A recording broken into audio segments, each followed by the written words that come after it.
Então, o que se sabe hoje é que a avaliação formativa é talvez o ponto mais importante se a gente quiser trabalhar com a qualidade. Se eu for medir a aprendizagem dos alunos, toda instituição que investiu em avaliação formativa teve melhores resultados, mais do que investir em formação de professor, mais do que tecnologia. E o que a gente sabe? Fazer avaliação formativa, de verdade, dá muito trabalho. Por isso que as instituições não fazem, leva muito tempo.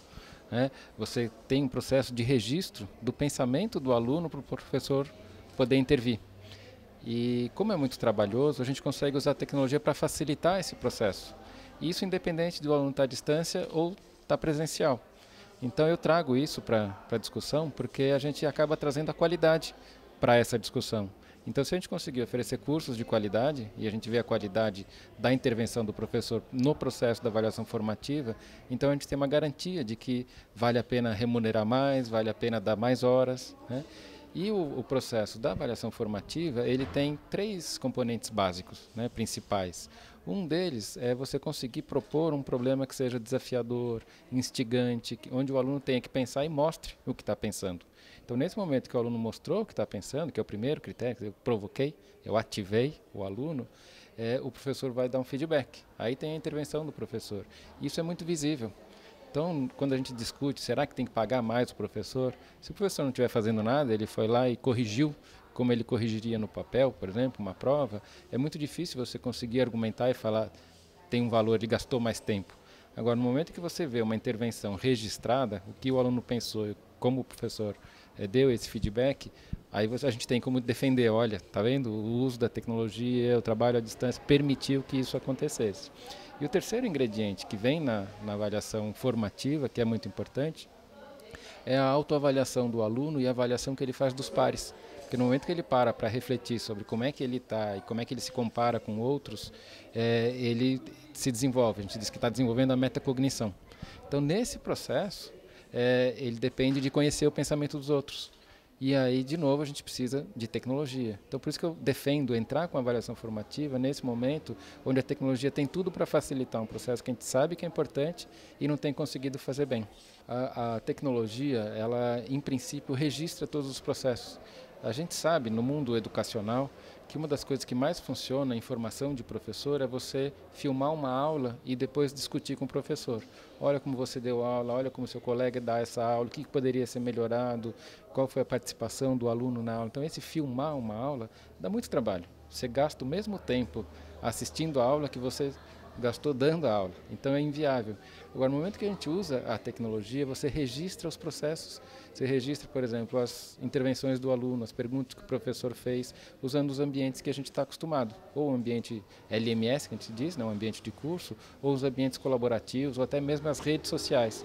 Só que é muito mais rápido você acompanhar as participações do aluno nesses ambientes do que você reassistir uma aula que você já deu, né?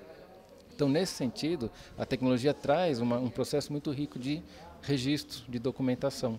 E a gente sabe, de novo, no mundo educacional, que essa reflexão sobre o que aconteceu, como é que o aluno pensou, como é que o professor fez a intervenção, isso é parte fundamental da avaliação formativa que se tornou possível agora porque eu estou usando uma tecnologia que me permite registrar sem interromper o processo e acompanhar ela de uma maneira muito mais rápida para os processos de reflexão, tanto por parte do professor como do aluno. Então, no Brasil, a gente tem passado pelas mesmas fases da EAD que outros países, né? A gente está mais ou menos nivelado. Então, nos primórdios da EAD, o que aconteceu? A gente tinha muito curso que era uma réplica do curso presencial. Então, material muito estruturado, muita leitura, tarefa para o aluno, exercício online e uma mediação relativamente pequena por parte dos professores. Teve uma segunda leva de cursos à distância, que a gente também fez aqui no Brasil, que aí você tem menos escala, que depende muito mais de discussão. Trabalho em grupo, proposta de resolução de problema, e é uma visão mais construtivista da aprendizagem.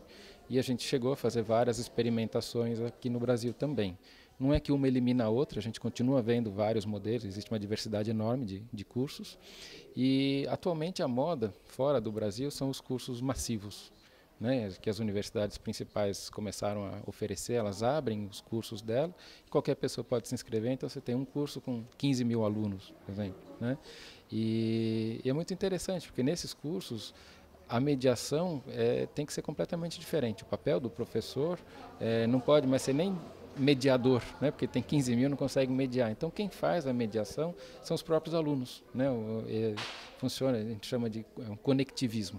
Um aluno aprende com o outro, troca experiências com o outro, então é um curso muito menos estruturado. E o que aconteceu recentemente?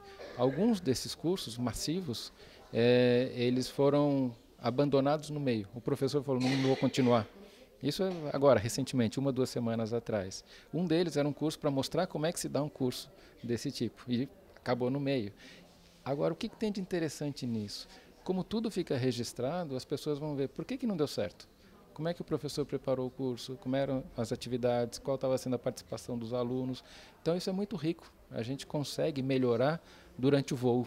Né? A gente consegue olhar, pelos cursos serem registrados, a gente consegue ver qual é aquele curso que não está dando certo, qual é o curso tradicional que está dando certo, qual é o curso inovador que aponta novos caminhos. E eu acho que o que a gente tem de mais rico hoje é essa diversidade. Não é uma medida só que vai servir para todo mundo. Depende da instituição, depende da disciplina, né, do curso que você está oferecendo, depende dos seus alunos, da cultura deles. Mas a gente começa a ver hoje muitos exemplos. Eu acho que é aí que está a nossa maior riqueza. E tem acontecido isso no Brasil. A gente tem visto cursos de qualidade diversificados.